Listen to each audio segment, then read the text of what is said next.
नमस्ते, मेरा नाम है बलभद्र सिंह, महाभाव मीडिया से, और इस समय मैं मौजूद हूँ विश्व पुस्तक मेला प्रगति मैदान दिल्ली में। हमारे साथ मौजूद हैं नेहा की लव स्टोरी की लेखिका सोनाली मिश्रा मैम।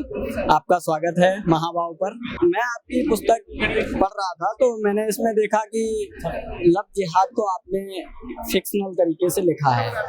जिस समय ये आपकी बुक आई, लोग डिनाइल की मोड में थे कि ऐसा कुछ होता नहीं है, ये सब की बनाई हुई थ्योरी है, जमीन पे ऐसा कुछ नहीं है। और जब से देख रहा हूँ आपकी बुक रिलीज हुई है, लगातार मीडिया में भी इसको कवर किया जा रहा है लव जिहाद को।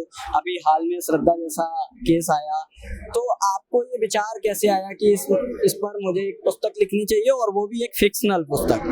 धन्यवाद। एक्चुअली फिक्शनल लिखने का तो विचार इसलिए आया क्योंकि देखिए, मेरा भी अपना परिवार है, मेरे बच्चे हैं।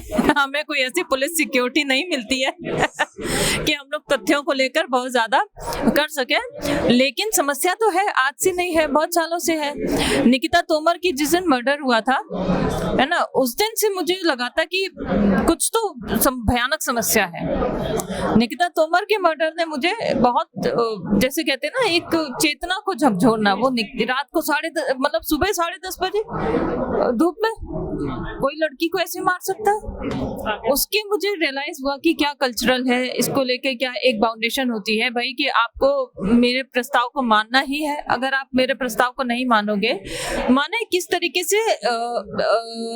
से प्यार में जो एक मजहबी जुनून मिल जाता है, उसका जो कॉकटेल कितना भयानक होता है, वो मुझे बार बार परेशान कर रहा था।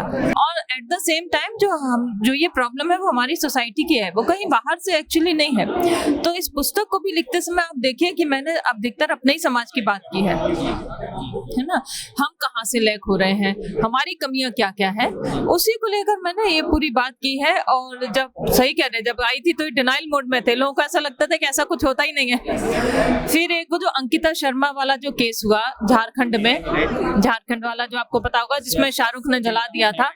तो जब उसको जो जलाया, उसके बाद लोगों को रियलाइज हुआ कि ये तो वास्तव में होता है, जब मैं बात बोल रही हूँ तो होती है। और श्रद्धा के साथ हुआ तो उसमें तो आफ्ताब का कैरेक्टर तो मोरलेस वही कैरेक्टर था जो मैंने इसमें अकरम का बुना है। तो इसलिए लोगों को धीरे धीरे किसी ने बोला कि अरे ये तो वही कैरेक्टर है जो सोनाली में हमने बुन दी।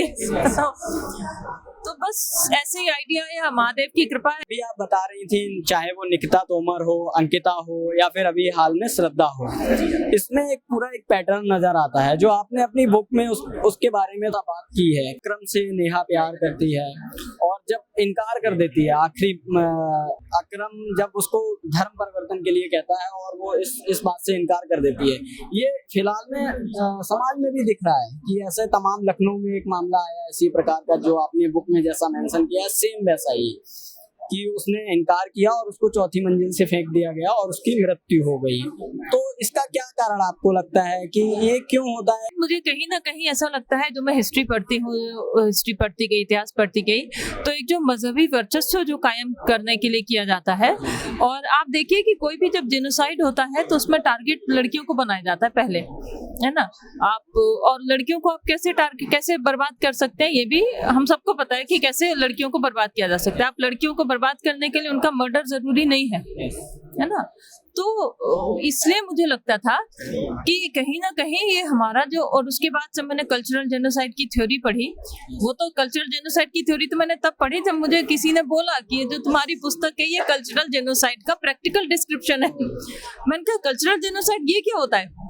तो फिर उन्होंने समझाया, फिर मैंने कल्चरल जेनोसाइड के विषय में पढ़ा। देन आई रियलाइज्ड कि एक्चुअली जो इंसिडेंट्स हो रहे हैं वो कहीं ना कहीं वो इसी थ्योरी के तहत हो रहे हैं। मे बी कि कोई इंटेंशनली नहीं कर रहा, अनइंटेंशन कर रहा, जो भी कर रहा है, लेकिन ये हमारे साथ कल्चरल जेनोसाइड रहा है, जिसमें एक मजहबी वर्चस्व स्थापित करने के लिए ये सारे कांड हो रहे हैं।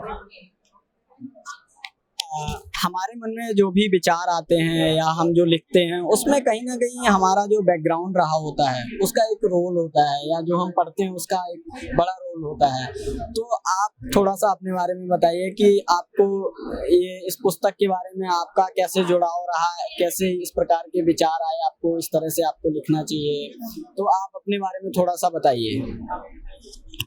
ये बहुत लंबा हो जाएगा, इसलिए मैं नहीं बता सकती। शॉर्ट में बस यही है कि चूंकि मैंने पीएचडी किया है ट्रांसलेशन स्टडीज में, तो ट्रांसलेशन किस तरीके से हमारी पूरे कल्चर को नष्ट कर रहा है, पूरे कल्चर को बर्बाद किया, तो वहां से एक पॉइंट उठा, वो भाषा को देखिए, लेकिन मैंने इसमें भी लिखा है कैसे भाषा बर्बाद कर सकती है, पूरी की पूरी भाषा के साथ छेड़छाड़, एक एक शब्द के साथ छेड़छाड़, बर्बाद की।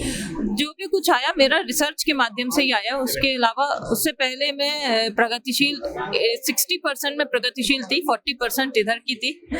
लेकिन जैसे जैसे मैं समझती गई कि प्रगतिशीलता का मतलब हिंदू धर्म का विरोध है और ये सब है, वैसे वैसे मैं उसी प्रगतिशीलता के खिलाफ खड़ी होती गई। और उसी प्रगतिशीलता के खिलाफ मेरा जो नेहा की लव स्टोरी है वो किसी के खिलाफ नहीं है, वो ये सो कॉल्ड उस प्रगतिशीलता के खिलाफ है, उस प्रगतिशीलता के विरुद्ध है जो प्रगतिशीलता हमारे हिंदू धर्म के विरोध में बनी है। बस अभी ये एक सामाजिक समस्या है, हरियाणा सरकार ने फाइनली इसके लिए लॉ भी बनाया है लव जिहाद के लिए रिसेंटली। तो आपको क्या लगता है इस बुक के बाद, और इस बुक को पढ़ने के लिए आप इसको समझने के लिए, मुझे लगता है कि लोगों को इस प्रकार की बुक पढ़नी चाहिए। सामान्य पाठकों को क्या संदेश देना चाहेंगी? अपने धर्म ग्रंथ पढ़ें। अपने जब धर्म ग्रंथ पढ़ेंगे तो मेरे ख्याल से किसी भी सोनाली मिश्रा को ना नेहा की लव स्टोरी लिखने की जरूरत नहीं महसूस होगी, अनुभव नहीं, वो आवश्यकता नहीं होगी, क्योंकि कहीं ना कहीं मुझे ऐसा लगता है कि हमारे धर्म ग्रंथों से हमारा भटकाव ही ये सारे इन सब चीजों का कारण है। और तो बस ठीक है, सामाजिक समस्या है, इसको लेके हम लोग जितना अपने परिवार को लेके जागृत कर सके, बस यही बोलेंगे। तो मेरा आप सभी लोगों से अनुरोध है कि हमारे समाज में कई प्रकार की सामाजिक धार्मिक समस्याएं बनी रहती हैं। ऐसी एक समस्या पर नेहा मैम ने बहुत अच्छी फिक्शनल बुक लिखी है, तो आप लोग इसको जरूर पढ़िए। गरुड़ा प्रकाशन के स्टॉल पर ये बुक मौजूद है। ऑनलाइन आप इसे गरुड़ा बुक्स, अमेजोन और फ्लिपकार्ट से खरीद सकते हैं। धन्यवाद।